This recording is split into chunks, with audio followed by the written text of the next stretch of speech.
오늘 밤에는 우리가 이 하나님의 비밀인 예수 그리스도라는 제목을 가지고 함께 은혜를 나누길 원합니다. 今晩は私たちが神様の奥義イエス・キリストという題で恵みを分かち合いたいと思います。 골로새서 2장 2절 3절 보겠습니다. この際の2章の2節からです。 자, 이는 저희로 마음의 위안을 받고 사랑 안에서 연합하여 원만한 이해의 모든 부요에 이르러 하나님의 비밀인 그리스도를 깨닫게 하려 함이라. それはこの人たちが心に励ましを受け、愛によって結び合わされ、理解を持って豊かな全き確信に達し、神の奥義であるキリストを真に知るようになるためです。 그 안에는 지혜와 지식의 모든 보화가 감추어 있느니라. このキリストのうちに知恵と知識との宝がすべて隠されているのです。 아멘. アメン。 자, 사도 바울이 사람을 가르치고 또 격려도 하고 사랑의 모든 목적은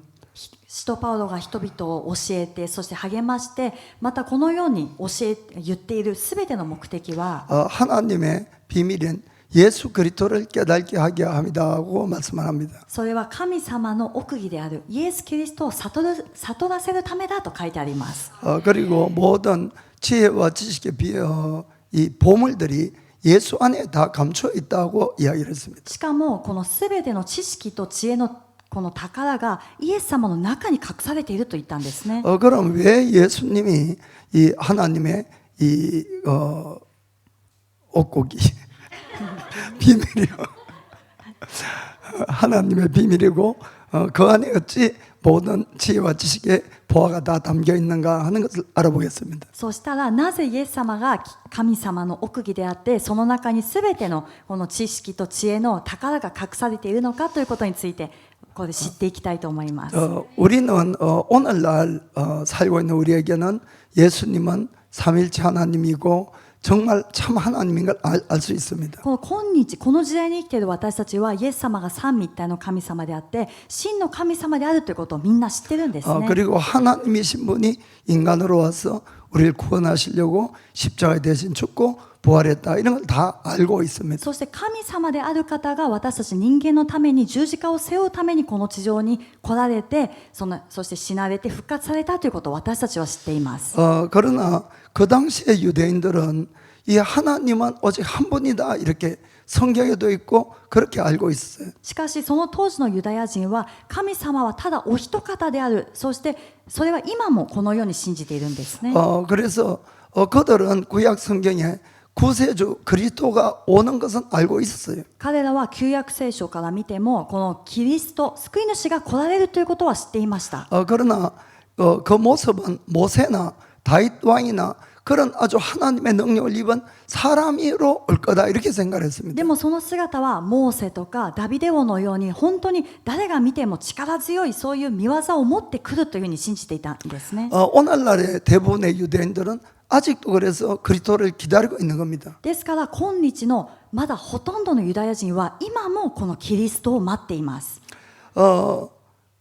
그래서 그들이 하나님 그분이 우리의 구세주로 온다는 것은 유대인들조차도 사실 몰랐어요. ですから彼らは神様ご自身がこの御子として来られるということを彼らも知らなかったんですね。 사실은 기독교의 가장 놀라운 특징이 뭔가 하면은 이 하나님인 예수님께서 このキリスト教の最も素晴らしい特徴が何かというと、神様であるイエス様が 하나님 아버지와 우리 인간 사이에 중보자로 오셨다는 그 사실입니다. それは父なる神様と私たち人間の仲介者として来られたということなんです。 그래서 기독교라고 부르는 겁니다. だからキリスト教と呼ばれているんですね。 기독교와 기리토노 교는 안 됐어요. そのキリスト教、文字通りキリストの教なんです。 그래서 이 기독교와 이 다른 종교의 가장 다른 것이 뭐냐면은 だからキリスト教と他の宗教の違う点は何かというと、 우리 기독교에는 하나님과 우리 사이에 중보자가 있다는 이 사실입니다. 私たちキリスト教には神様と私たちの間にこの仲介者がいるという事実です。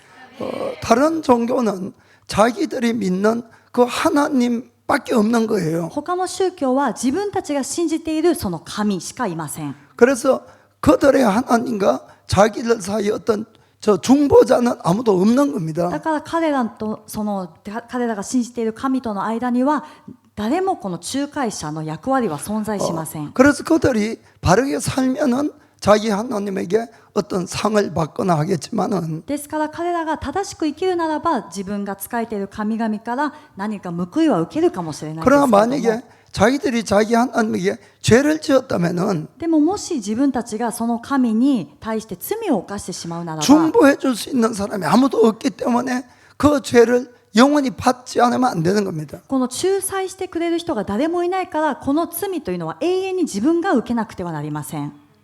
그래서 이 기독교에는 이 중보자인 예수님이 계셔서 항상 우리를 중재해 준다는 것을 여러분 아시길 바랍니다. キリスト教には私たちの間に仲裁してくださるイエス様がおられるのでいつも私たちを助けてくださるということを信じてください。 자, 요한일서 2장 1절 2절을 보겠습니다. 第一ヨハネ2章の1、2節です。 나의 자녀들아 내가 이것을 너에게 쓰면 너희로 죄를 범치 않게 하려 함이라. 만일 누가 죄를 범하면 아버지 앞에서 우리에게 대언자가 있으니 곧 의로우신 예수 그리스도시라.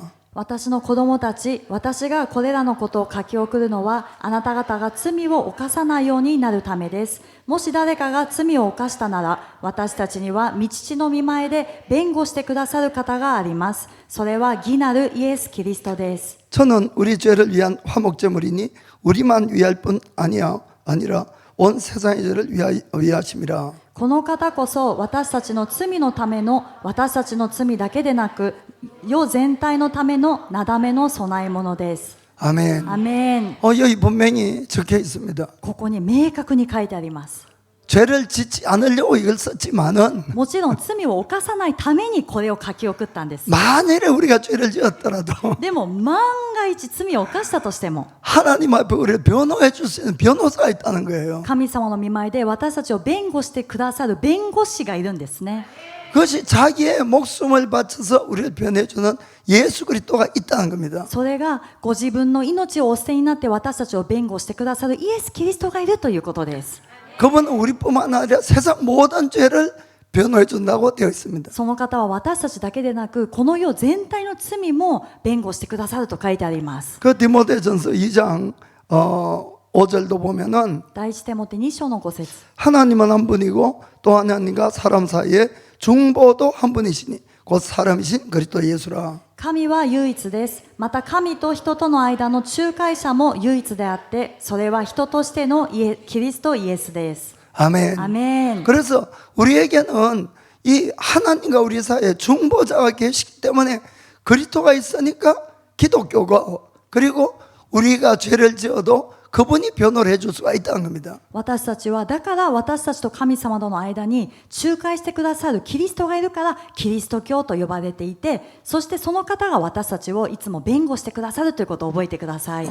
그럼 이 구세주 예수님은 어떠한 분이냐 하는 거죠. そしたら救い主イエス様はどういうお方なのか。 그 유대인이 생각하는 다윗 왕과 같은 그런 사람이 아닙니다. ユダヤ人が思うようなダビデ王のようなそういう人物ではありません。 그것이 아니라 정말 하나님으로부터 태어나신 그분도 하나님이란 겁니다. そうではなくて本当に神様から生まれたその方も神様なんです。 자, 골로새서 1장 15절 보겠습니다. この際の一章の15。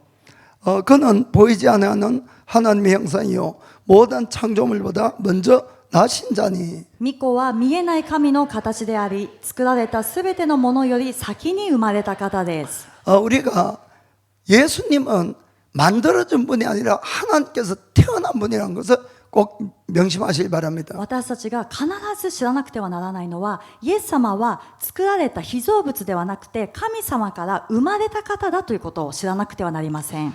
우리는 사람을 나게 하지 우리가 만들 수 있는 건 아닙니다. 私たち人間は産むことはできますけども、作ることはできません。 그래서 사람에게서 난 것은 사람이고 だから人間から生まれたものは人間であって、 말에게서 난 것은 말이고 馬から生まれたのは馬、 개한테 태어난 건 개고 犬から生まれたら犬、 하나님께서 태어난 분은 하나님이신 겁니다. 神様から生まれたものは神様なんです。 그분이 하나님께서 낳기 때문에 하나님이라고 되어 있는 겁니다. でその方が神様からお生まれになったから神様だと書いてあります。 그것뿐만 아니라 16절 보면은 16節 만물이 그에게 창조되되 하늘과 땅에서 보이는 것 보이지 않는 것 보좌 주관 정사들 권세 만물이 다 그로 말미암고 그를 위하여 창조되었다. なぜなら万物は御子にあって作られたからです。天にあるもの、地にあるもの、見えるもの、また見えないもの、王座も主権も支配も権威もすべて御子によって作られたのです。万物は御子によって作られ、御子のために作られたのです。 아멘. アメン。 여러분이 성경이 하나님 말씀인 걸 믿습니까? 皆さん、聖書に書いてある神様の御言葉信じますか？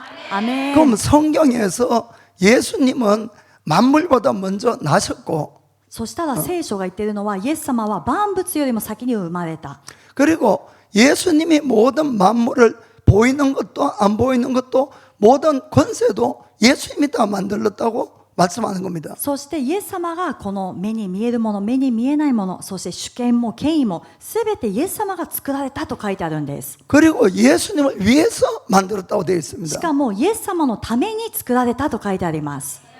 여러분들이 그냥 예수님은 2000년 전에 오셨던 그분이라고만 생각하면 안 됩니다. 皆 여러분. さんがイエス様のことをただ2000年前にこの地上に来られた方というふうに捉えてはなりません。 그것이 아니라 모든 만물이 있기 전부터 그분이 계셨고 그분이 우리를 창조하신 것이 そうではなくて、すべての万物がある前からその方はおられて、その方が私たちを創造されたんです。 그런데 놀라운 것은 그분이 우리 인간의 모습으로 오셔서 우리의 죄를 대속하려고 대신 죽으시고 우리를 구원하셨다는 사실입니다. でも驚くべき事実は、その方が私たちの罪をあがなうために私たち人間の姿として来られて、私たちの代わりに死んで罪をあがなってくださったということなんです。 자, 1장 13절 14절 보겠습니다.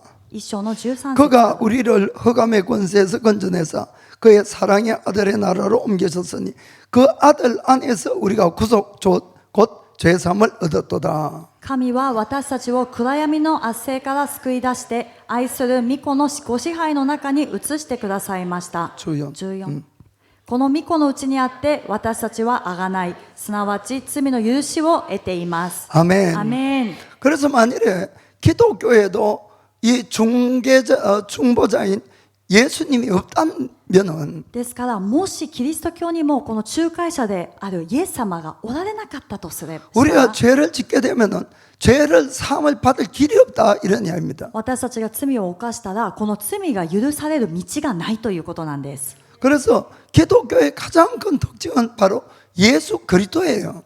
ですから、キリスト教の最も大きな特徴はまさにイエス・キリストなんですね。 이 그리스도가 하나님과 우리 사이에 계시다는 것이 우리의 구원이 된다 이런 이야기입니다. キリストが私たちと神様の間の仲介者としておられるから、私たちのこの救いの道が開かれたわけです。 그리고 우리의 죄뿐만 아니고 죄로 말미암는 모든 저주나 빈곤이나 이 분란나 이것도 예수님이 다 해결해 주신 겁니다. しかも私たちの罪だけではなくて、罪から来るすべての貧困も病も、そして不幸も、これも全部イエス様、呪いもイエス様が解決してくださったんです。 예수님이 대신 다 대가를 지불하시죠. イエス様が代わりにすべての代価を支払ってくださいました。 그래서 우리가 기독교에 예수 그리스도가 있다는 것이 얼마나 큰 축복이고 은혜라는 것을 깨닫길 바랍니다. ですから、キリスト教にイエス・キリストという方がおられるということがどんなに素晴らしい祝福で奇跡で感謝のことか、私たちは改めて感謝しなくてはなりません。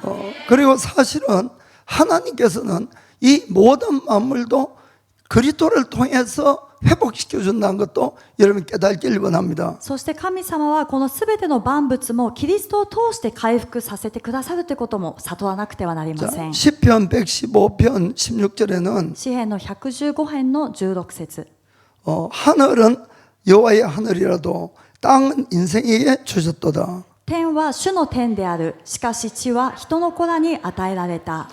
만물을 만드시고 그 모든 만물을 우리 인간에게 주신 겁니다. 万物を創造されて、このすべての万物を私たち人間に与えてくださったんです。 그래 창세기 읽어보면은 모든 만물을 만드시고 마지막에 우리 인간을 주십니다. 創世記を見ると、すべての万物を作られた後、一番最後に私たち人間を創造されました。 그리고 이 모든 것을 다스리고 지배하라고 이렇게 말씀하신 것이에요. そしてすべてのものを治めなさい、支配しなさいと言われたんです。 그래 땅의 만물의 주인은 우리 인간입니다. だからこの地、この万物の主人は私たち人間です。 이 땅의 만물.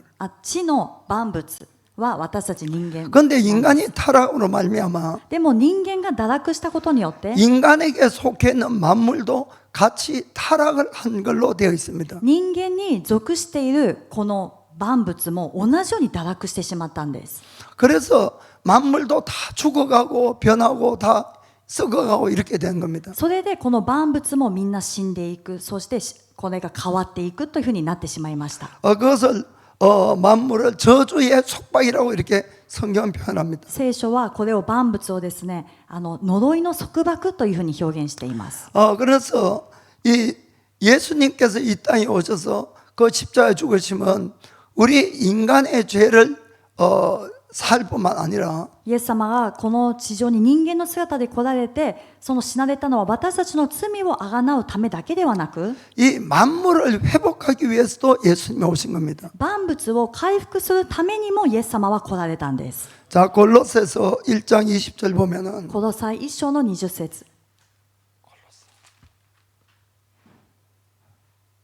자, 그의 십자가의 피로 화평을 이루사 만물 곧 땅에 있는 것들이나 하늘에 있는 것들을 그로 말미암아 하나님과 화목하게 되기를 기뻐하심이라. その十字架の血によって平和を作り、御子によって万物をご自分と和解させてくださったからです。地にあるものも天にあるものもただ御子によって和解させてくださったのです。 아멘. アメン。 그래서 모든 만물은 우리 인간이 구속받는 것, 회복받는 것을 아주 간절하게 기다린다고 성경은 적혀 있어요. 聖書にはこのすべての万物は私たち人間が来ることをですね、本当に待っているというふうに、心待ちにしているというふうに書いてあるんです。 자, 로마서 8장 19절 보겠습니다. ローマの8章の19節。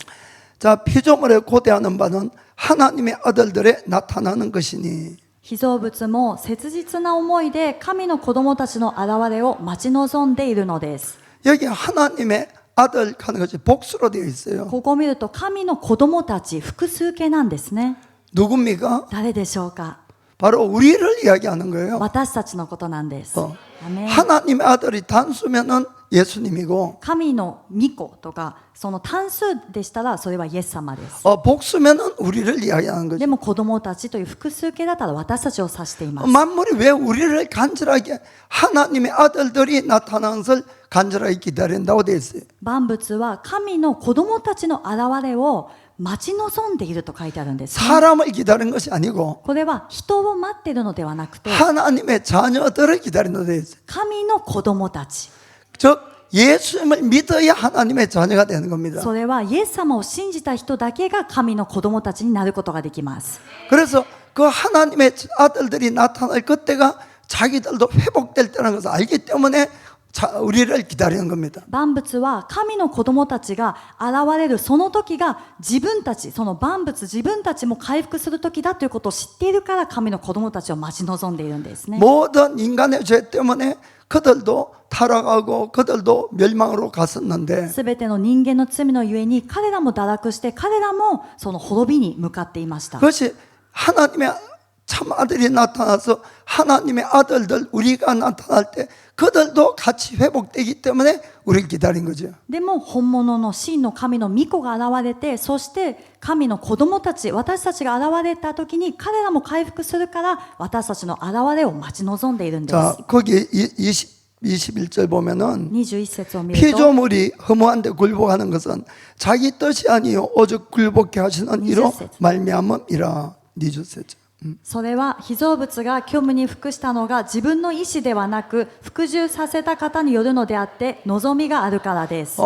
이 복종시키는 분은 하나님이겠죠. この服従させた方というのは神様です。 그러니까 하나님에서 때문에 아니라 우리 인간이 죄를 지어서 하나님이 그들도 그렇게 했다는 것이죠. ですから私たち人間が罪を犯したことによって神様がその被造物も呪いにし 자, てしまった。 21절 보면은 21節 그 바라는 것은 피조물도 썩어짐의 종로로 탄 데서 해방되어 하나님의 자녀의 영광의 자유에 이르는 것이니라. 被造物自体も滅びの束縛から解放され、神の子供たちの栄光の自由の中に入れられます。 아멘. アメン。 그래서 천국 가면은 우리 인간만 천국에 가는 것이 아니라 만물도 회복이 되어서 함께 천국을 간다 이런 이야기입니다. ですから皆さん天国に行くと私たち人間だけが天国に行くんじゃなくて、この万物もその呪いから解放されて一緒に天国に行くことになるんです。 모든 것이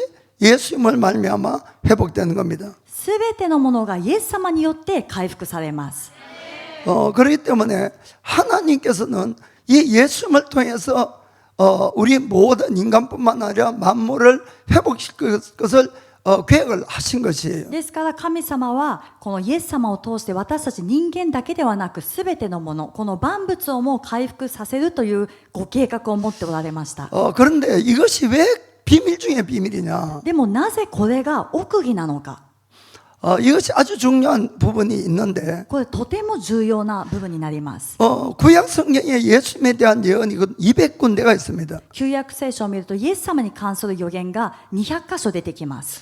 그래서 구세주가 온다는 건 다 알고 있고 합니다만은 で、救い主が来られるということはみんな知ってはいるんで 그 すね。 참 하나님의 아들이 와서 십자가의 죽음을 통해서 우리 인간과 모든 만물을 회복시킨다는 것은 솔직하게 비밀이었어요. でも真の神様が人間の形を持って来られて、私たち人間の代わりに死んで人間をこう罪からあがなってくださるということは奥義だったんです。 왜 그걸 비밀로 해야 됐을까요? なぜ奥義にする必要があったでしょうか。 그것을 몰라야 될 존재가 있었어요. これを知らなくてはならない存在がいた。 시대와 나라나의 손자가 있다는 데서 知ってはならない存在がいたんです。 누구겠습니까? 誰でしょうか。 마귀의 마귀. 悪魔なんですね。 만일에 마귀가 이 사실을 알았다면은 もし悪魔がこのことを知ってしまったら、 예수님을 죽이겠습니까? 안 죽이겠습니까? イエス様を殺すでしょうか、殺さないでしょうか。 절대로 죽이지 않습니다. 決して殺さないはずです。 절대로 죽이려는 유다를 죽인 거예요. 絶対ですね、殺そうとしているユダを殺したと思うんですね。 예수님만 안 죽이면은 イエス様さえ殺さずにいれば、 사실은 아주까지 인류는 마귀의 종노릇을 할 수밖에 없었어요. 正直もしそうだったら今現在も人間は悪魔の支配に置かれていなくてはなりません。 그런데 그 머리가 좋은 이 마귀가 でもあんなに頭のいい悪魔が 예수님에 대한 것이 200번이나 예언이 되었어도 イエス様に関することが旧約聖書に200回も予言されているのに、 이 비밀을 풀지 못한 겁니다. この奥義を解くことができなかったんです。 그러니까 하나님의 아들이 왔을 때 당황해가지고 だから神の御子がこの地上に来られた時に慌ててしまって、 이 아들만 죽이면은 자기가 모든 걸 차지할 수 있다고 생각한 거예요. この御子を殺してしまえば自分が全てのものを手に入れるというふうに勘違いしたんです。 그래서 죽여버렸는데 で、殺してしまったんですね。 그것이 완전히 패착이었다는 で 것입니다. もそれが悪魔の敗北だったんです。 그것 때문에 우리 모든 인류와 모든 만물이 구원을 받을 수 있었던 겁니다. それをきっかけに私たちすべての人間人類とすべての万物は救いを得ることができるようになりました。 오늘날 우리는 이 사실을 다 알지만은 今日今生きている私たちはこの事実をみんな知っているんです。 이 그 당시나 마귀조차도 그 사실을 몰랐던 거예요. でもその当時の人、そして悪魔でさえもこの事実を知ることがありませんでした。 그래서 사도 바울이 비밀 중에 비밀이 그리스도라 표현한 겁니다. だから使徒パウロはキリストの奥義というふうに表現したんですね。 하나님의 모든 지혜와 지식이 그 속에 있습니다. 이렇게 표현한 거예요. 表現をですね、神様のすべての知恵と知識がこの宝の中にありますという表現をしたんです。 아멘. 그런데 더 놀라운 것은 그 다음에 또 있습니다. もっとびっくりすることはその次にもあります。 예수님을 우리에게 준 것은 많은 하나님의 자녀를 만들기 위하였다는 것을 아시기 바랍니다. イエス様が私たちにしてくださったことは多くのこの神のイエス様を与えてくださったのは多くの神の子供たちを作るためだったんですね。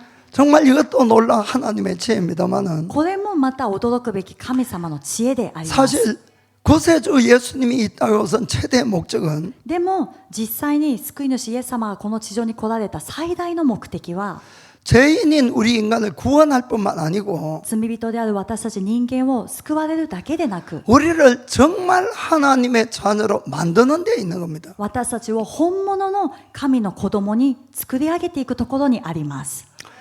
이 하나님 아버지가 얼마나 지혜로우신가 하면은 父なる神様がどれくらい知恵のある方かという 그분은 と 아들을 한 분을 낳으셨어요. その方は御子イエス様だけが唯一の御子なんですね。 그분만을 태어나게 했는데 生まれたのは御子イエス様だけです。 그분을 이 땅에 보내서 죽음으로 내주었지만은 その方をこの地上に使わして死にこう明け渡したわけですけれども、 그걸로 말미암아 수많은 하나님의 자녀를 만들었다는 사실입니다. それゆえ本当に数えきれないくらいたくさんの神の子供を作ることになりました。 여러분들이 이걸 정말 믿으셔야 됩니다. 皆さんこれは本当に心から信じなくてはなりません。 이 여성분들이 자녀를 낳아봐서 알겠지만은 女性の方は、子供を産んだ経験がある方は分かると思いますけれども、 얼마나 힘든지 모릅니다. 本当にどれくらい苦しいか分かりません。 그런데 예수님은 아들을 한 분만 낳으셨는데 でもその神様はその御子イエス様お一方をお産みになって、 그 아들 한 사람을 죽음으로 내줌으로 말미암아 でもその一人の唯一の御子を死に渡したことで 수많은 하나님의 자녀를 고생도 안 하고 낳으셨어요. たくさんの神の子供たちを生みの苦しみなくして得たんですね。 고생을 안 한다는 표현은 제가 좀 잘못했는데 生みの苦しみなく苦労なくというのは半分冗談ではありますけれども、 그것은 왜냐하면은 이 모든 만물이 아들을 위해서 있다고 되어 있습니다. それはなぜかというとこのすべての万物は御子のためにあると書いてあります。 자기 외아들에게 수많은 형제를 주기 위해서 하나님은 그렇게 하셨어요. その一人であるイエス様にたくさんの兄弟を与えるために神様はそのようにされました。 우리가 예수님과 형제 자매란 거 아십니까? 皆さん私たちがイエス様の兄弟姉妹であることを知ってますか？ 여러분들이 참 믿기 어려운 사실이지만은 실제로 성경을 잘 보면은 그렇게 하시려고 우리를 구원하셨어요. これは本当に信じがたい事実ではあるんですけども、実際聖書を見るとそうするために私たちを救いに導いてくださったんです。 자, 로마서 8장 29절에 ローマ8章の29、 하나님이 미리 하신 자들로 또한 그 아들의 형상을 본받게 하기 위하여 미리 정하셨으니 이는 그로 많은 형제 중에서 맏아들이 되게 하려 하심이니라. なぜなら神はあらかじめ知っておられる人々を御子の形と同じ姿にあらかじめ定められたからです。それは御子が多くの兄弟たちの中で長子となられるためです。 아멘. アメン。 하나님의 미리 알고 정한 사람들이 있다는 거예요. 神様があらかじめ知っておられてあらかじめ定めておいた人がいるということです。 누구겠습니까? 誰でしょうか？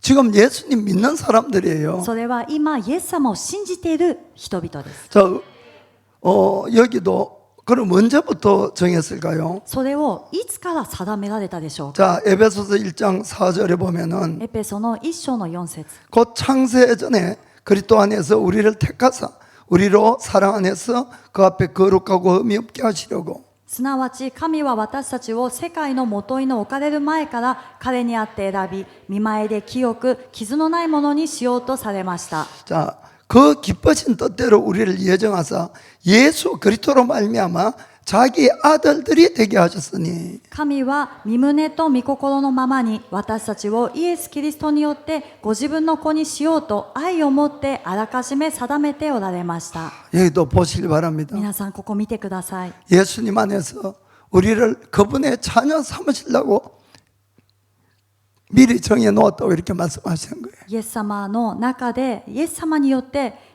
神様の子にされようと私たちを愛を持ってあらかじめ定めたと書いてあるんです。 정말 놀라운 일이에요, 사실은. 皆さんこれは本当に驚くべきことです。 인간으로 태어나서 그것도 죄인인 우리를 人間であってしかも罪人である私たち人間を 구원해 줬을 뿐만 아니라 정말 하나님의 자녀를 삼으시려고 이렇게 우리를 불러주신 겁니다. 救ってくださるだけではなくて本当に神の子供にしてくださるためにこの世に定めてくださったんです。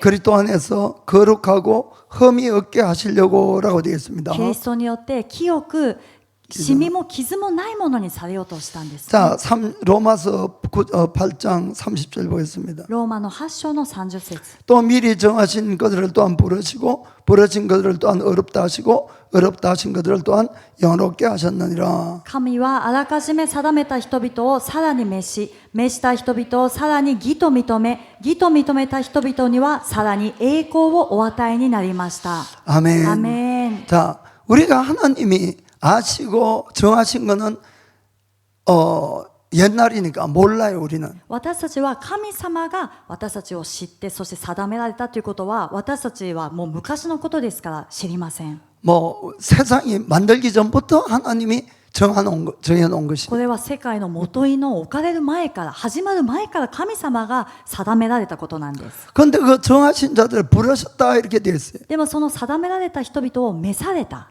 이게 바로 우리가 예수님을 믿는 그 순간인 겁니다. これがまさに私たちがイエス様を信じるその瞬間が召しなんです。 그것이 구원이고 부르심이죠. これが救いでありまた召しなんですね。 그래서 예수님으로 말미암아 우리를 어렵다 해주신 것이 それでイエス様によって私たちを義と認めてくださいました。 수많은 죄가 있어도 예수님의 피로 다 씻어주신 겁니다. たくさんの罪があったにもかかわらずイエス様の血潮で全て洗い清めてくださ 그 いました。 마지막 한 단계가 뭡니까? 最後の一つの段階は何でしょうか。 영광으로 들어가게 하는 것이죠. 栄光を与えてくださったんです。 이것이 바로 우리가 성화되어 가는 것을 이야기하는 겁니다. これがまさに私たちが聖化、清くなっていくことを意味します。 그래야만이 우리가 참 하나님의 자녀가 될 수가 있는 것이죠. そうした時に私たちは本物の神の子供になることができます。 그 왜 지금 우리에게 고난이 있고 시련이 많습니까? なぜ今私たちに苦しみと試練がのしかかってきます 그것이 か。 바로 그걸 통해서 우리를 거룩하게 하려고 하나님이 우리를 작업하고 있다는 걸 믿으시기 바랍니다. それを通して神様が私たちを清くされようと今作業しておられるということを信じてください。 저는 성경을 읽으면서 감격할 때가 좀 많이 있어요. 私は聖書を読みながら感激するところがたくさんあります。 바로 이런 구절들입니다. こういう箇所なんですね。 하나님이 우리의 부르심은 그냥 구원에 끝나는 것이 아니라는 것이었어요. 神様が私たちを召されたのはただ救いに終わるところではなか 정말 ったんだ。 그분의 자녀로 삼으시고 아들 예수님과 똑같은 동등하게 우리를 취급하려는 것이었던 거예요. 本当にその方の子供として私たちをこう迎えてくださって御子イエス様と同じように扱ってくださるんだということなんです。 우리 좀 솔직하게 생각해 봅시다. 皆さん今正直に考えてみましょう。 내가 하나님이라면은 私たちが神様だったら 내 아들에게 주어야 될 것을 딴 사람에게 주겠습니까? 自分の一人しかいない御子にあげるべきものを他の人にあげたいでしょうか。 하나님도 아닌 그 죄 많은 인간을 하나님과 똑같이 취급을 해서 우리가 줄 수가 있겠나 하는 이야기입니다. しかも神様のような存在ではなくて罪で汚れている人間に神様と同じような扱いをしてその祝福を与えたいと思うでしょうか。 아들 예수님도 우리 보고 그 죄인인 우리를 구원하고는 형제여라고 이렇게 부를 수 있겠습니까? しかも私たちがイエス様だったら御子イエス様の立場でも私たちの罪をあがなった後に私たち罪人を見て兄弟よって言えるでしょうか。 우리가 하나님이 얼마나 정말 크고 넓은 마음을 가졌다는 것을 이걸 봐도 알 수가 있는 거예요. 私たちが本当に神様がどのくらい深いそして広いお心を持っておられるのかここを見ても分かります。 우리가 감히 하나님의 자녀라고 부르기엔 너무나 부끄러운 거예요. 私たちは自分がですね神の子供って言えないくらいのそういう立場なんです。 그 좁은 마음, この狭い心 그 작은 사랑, この小さな愛 여러분 이걸 우리가 깨뜨려 버리셔야 됩니다. 皆さん私たちはこれを打ち砕かなくてはなりません。 좀 더 우리가 하나님의 나의 부르심을 좀 더 생각하시길 바랍니다. もう少し私たちが神様が私たちを召されたことに心を止めてみましょう。 저는 요한복음 20장 17절을 읽을 때도 가끔 가슴이 벅찰 때가 있습니다. 私はこのヨハネの20章17節を読むときにもう本当に胸がいっぱいになるんです。 부활하신 예수님이 마리아에게 하는 이야기입니다. これはよみがえられたイエス様がマリアに話している言葉です。 자, 예수께서 이르시되 나를 만지지 말라. 내가 아직 아버지께로 올라가지 못하였노라. 너는 내 형제들에게 가서 이르라. 내가 내 아버지 곧 너희 아버지 내 하나님 곧 너희 하나님께로 올라간다라 하신대. イエスは彼女に言われた。私にすがりついていてはいけません。私はまだ父のもとに登っていないからです。私の兄弟たちのところに行って彼らに、私は私の父、またあなた方の父、私の神、またあなた方の神のもとに登ると告げなさい。 부활하신 예수님이 예수님을 믿는 자들은 똑같이 자기 형제 취급을 하는 거예요. 復活されたイエス様がこのイエス様の信じているその群衆に向かって同じように兄弟よというふうに言ってくださるんですね。 나의 아버지 너희들의 아버지 我が父、あなた方の父。 나의 하나님 너희들의 하나님 私の神、あなた方の神。 내 형제들에게 와서 전하라고 말씀하는 겁니다. 私の兄弟たちのところに行って告げなさいと。 성경은 예수님 우리를 구원하시고 정말 하나님의 자녀를 삼으시고 그것도 예수님의 형제로 만들었다는 것을 여러 군데 말씀하고 있습니다. 聖書を見ると本当にイエス様は私たちを罪からあがない出してくださって、そして私たちを兄弟にしてくださったということが聖書結構いろんなところに出てくるんです。 자, 히브리서 2장 10절에서 12절도 보겠습니다. ヘブルの2章の10節から見ていきます。 그냥 말을 안 하고 자꾸 찾는 것은 ただ話さないでこのように御言葉を 거의 探 뭐 している 처음 のは 보는 말씀들이 많아서 찾습니다. この皆さんの中でも初めて見る御言葉だなと思う方もいらっしゃると思って今探していま 그런데 す。 사실이기 때문에 같이 봅니다. でもこれはですね大切なところなので一緒に見たいと思い 자, ます。 2장 10절에 만물이 인하고 만물이 말미암은 자에게는 많은 아들을 이끌어 영광에 들어가게 하시느니 저희 구원의 주를 고난으로 말미암아 온전케 하심이 합당하도다. 神が多くの子たちを栄光に導くのに彼らの救いの創始者を多くの苦しみを通して全うされたということは万物の存在の目的でありまた原因でもある方としてふさわしいことであったのです。 아멘. 아멘. 처음부터 하나님의 계획은 우리 인간을 그분의 자녀 삼는 데 있는 거예요. 最初から神様のご計画は私たち人間をその方の子供にしてくださることだったんです。 그리고 많은 아들을 영광으로 데려가는데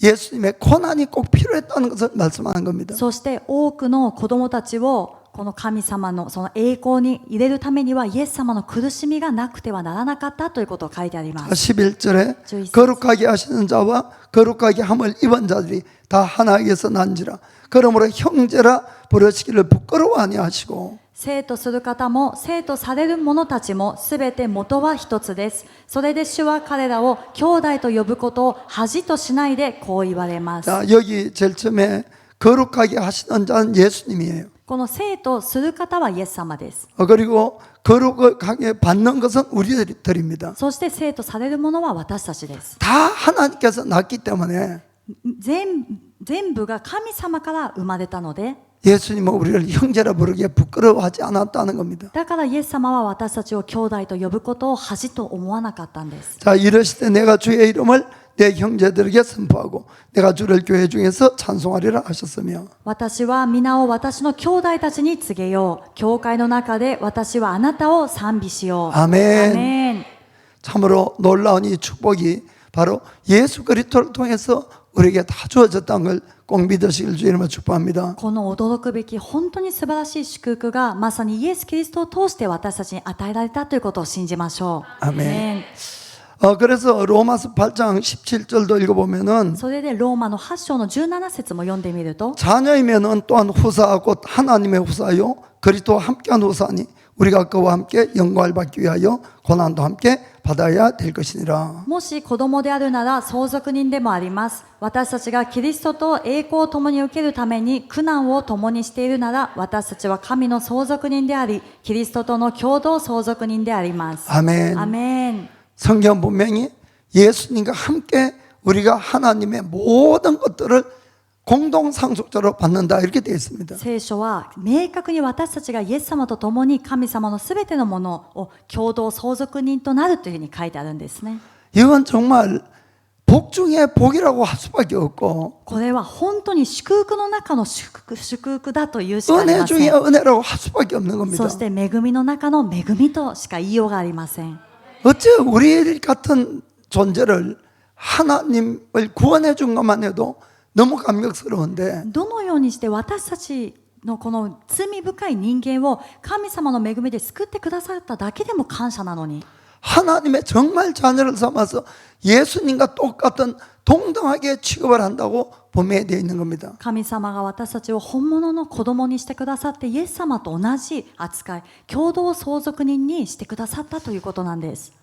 좀 부끄럽지 않습니까? 皆さん正直恥ずかしくないですか？ 우리는 좀 부끄러워해야 됩니다, 사실. 恥ずかしくならなくてはならないんですね。 그리고 정말 감사해야 되는 것이에요. そして本当に感謝しなくてはなりません。 그런데 참 중요한 것은 뭔가 하면은 でも最も本当に重要なものは何かと 우리 いう 한 と 사람 한 사람이 예수님을 정말 닮아가야 된다는 것입니다. 私たち一人一人が本当に神様の子供であるならばイエス様に似ていかなくてはなりません。 그래서 우리가 해야 될 것은 하나님의 자녀답게 살아가야 되는 것이에요. 私たちがすべきことは神の子供らしく生きていくことなんです。 우리가 이 큰 축복을 받고도 이것을 무시하고 그냥 내 멋대로 살면은 그건 잘못하면 구원도 없는 겁니다. 私たちがこんなに素晴らしい祝福を受けていながら自分勝手に生きていくならもうそこには救いも何も残らなくなります。 그래서 골로새서 3장 1절부터 5절도 읽겠습니다. この際の3章の1節からも読んでいきます。 자, 그러므로 너희가 그리스도와 함께 다시 살리심을 받았으면 위의 것을 찾아라. 거기는 그리스도께서 하나님 우편에 앉아 계시느니라. こういうわけでもしあなた方がキリストと共によみがえらされたのなら上にあるものを求めなさい。そこにはキリストが神の右に座を占めておられます。 위의 것을 생각하고 땅의 것을 생각지 말라. あなた方は地上のものを思わず天にあるものを思いなさい。 자, 이는 너희가 죽었고 너희 생명이 그리스도와 함께 하나님 안에 감추었음이니라. あなた方はすでに死んでおり、あなた方の命はキリストと共に神のうちに隠されてあるからです。 우리 생명이신 그리스도께서 나타나실 그때에 너희도 그와 함께 영광 중에 나타나리라. 私たちの命であるキリストが現れると、その時あなた方もキリストと共に栄光のうちに現れます。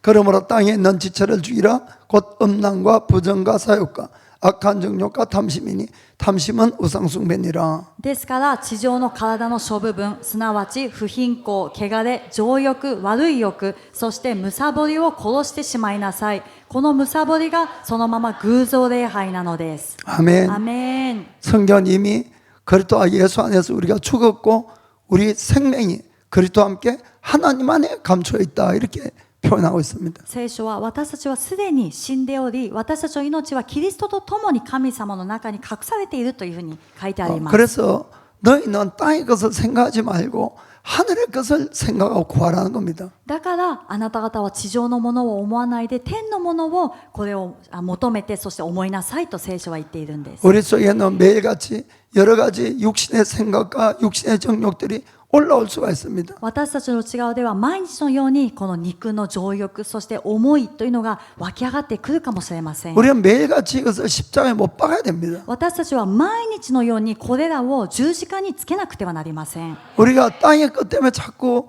이 구요구요하고 이렇게 사시면 안 됩니다, 여러분. 皆さん私たちがこの地上のものを思ってくよくよしたりしてはいけないんですね。 그리고 땅의 것만 구해서 어떻게 해서라도 더 소유하려고 자꾸 이런 것도 하시면 안 됩니다, そ 여러분. して地上のものだけに目がくらんでそれを求めてどうにかしてでも手に入れようっていうふうにしてはいけません。 그래서 그냥 적당하게 있으면 되는 거예요. これは適当に持ってればいいんです。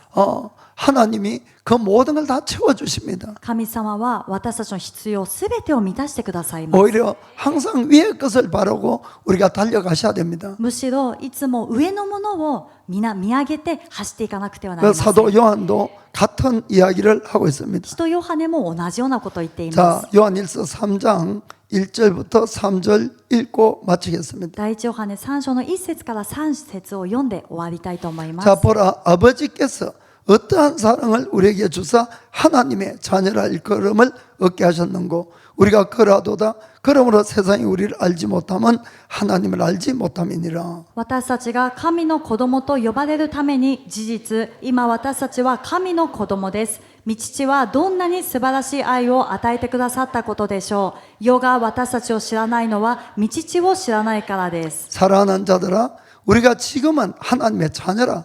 장래에 어떻게 될 것은 아직 나타나지 아니하였으나 그가 나타내심이 되면 우리가 그와 같은 줄을 아는 것은 그의 계신 그대로 볼 것을 인함이니라. 愛する者たち、私たちは今すでに神の子供です。後の状態はまだ明らかにされていません。しかし、キリストが現れたなら、私たちはキリストに似たものとなることが分かっています。なぜならその時、私たちはキリストのありのままの姿を見るからです。 자, 주를 향하여 이 소망을 가진 자마다 그의 깨끗하심과 같이 자기를 깨끗하게 하느니라. キリストに対するこの望みを抱く者は皆、キリストが清くあられるように自分を清くします。 아멘. アメン。